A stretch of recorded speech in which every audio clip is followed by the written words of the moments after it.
یەکی ترەوەیە مسلمان عزیزەکان خۆشەویستی پێغەمبەر صلى الله عليه وسلم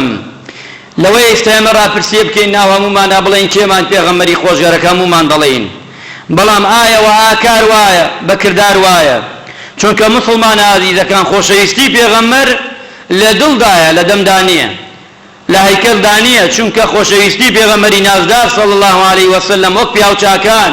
وەک ئەسحاب و یاوەران ئەبێ دڵمان بکوڵێ چونکە تەماشا بکەین ئیمامی ئەحمەدی کوڕی حەنبەل ڕەزا و ڕەحمەتی خوای لێبێ کە پێی دەڵێن ئەو پیاوە ئەو کەڵە پیاوە ئیمام السنە واتە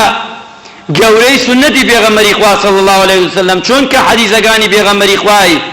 گێڕاوەتەوە و پاشانش ئەزیەتی زۆر کێشاوە و مەنێتی زۆر کێشاوە لە تەعذیبدا و لە سجنخانە و بەندیخانە شەهید کراوە لەسەرم ڕێبازە کاتێ لە کۆتایی ژیانیدا ئەو پیاوە دێتە لای پێی دەڵێ بە عینوانی ئەوەی ئەو پیاوە کە ناوی فەضلی کوڕی ڕەبیعە لەسرە مەرگایە و دەڵێت ئەی فەضل سێ تاڵی مبارەکی پێغەمبەری خوا صلی الله عليه وسلم دێنێ ئەڵێ ئەی ڕەبیع ئەی فەضلی کوڕی ڕەبیع کاتێ وەفاتم کرد سێر ئیمامی ئەحمەد کە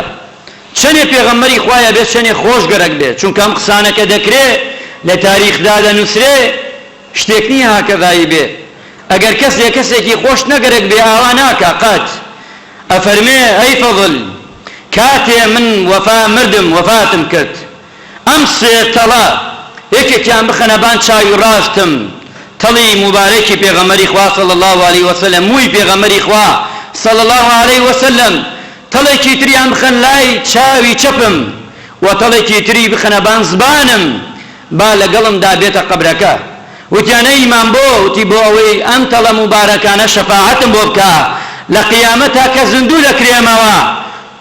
کە پێغەمبەری خوا صلی الله عليه وسلم وەکانی شایەتیم بۆ بدا ئیمامی مالک ڕەزا و ڕەحمەتی خوای لێبێ لە مەکەدا قەت بە گوێدرێژ دوو لە ڕوو جەنابتان سوڕی ناخوارد پێیان وتە ئیمامی مالک بۆ نەخۆت عەزیە دەدەی بە پێ ڕێ دەکەی وتی ئەرزێک پێغەمبەری لە ژێرا بێ چۆنە بێ ئینسانی ئیماندار بتوانێت لەسەر گوێدرێژێ ڕێ بکا بەسەرە وەرزەدا سێ خۆشەویستی ئەمانەکە تەماشاشکەین ئیمامی یەکێ لە ئیمامەکانی تر ئەبوو داوود کە پیاوێکی تر و بەڕێز دێتە خزمەتی ئەفەرمێ پێی بە ئەبوو داوود سهلی بن عەبدوڵڵا دەفەرمێ ئەی ئەبی داوود زبانت دەرکە یەک داوایەکی مەیە لێت ئەبوو داوود بۆم کە ئەبوو داوود یەکێکە لەوانە فەرمایشتەکانی پێغەمبەری گێڕاوەتەوە ئەفەرمێت ئەبوو داوود زبانت دەرکە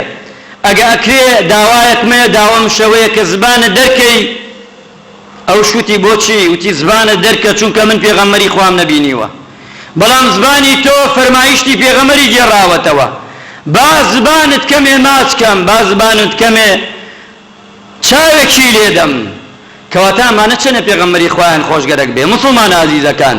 ئەبێ ئێمە بەڕاستی لە دڵەوە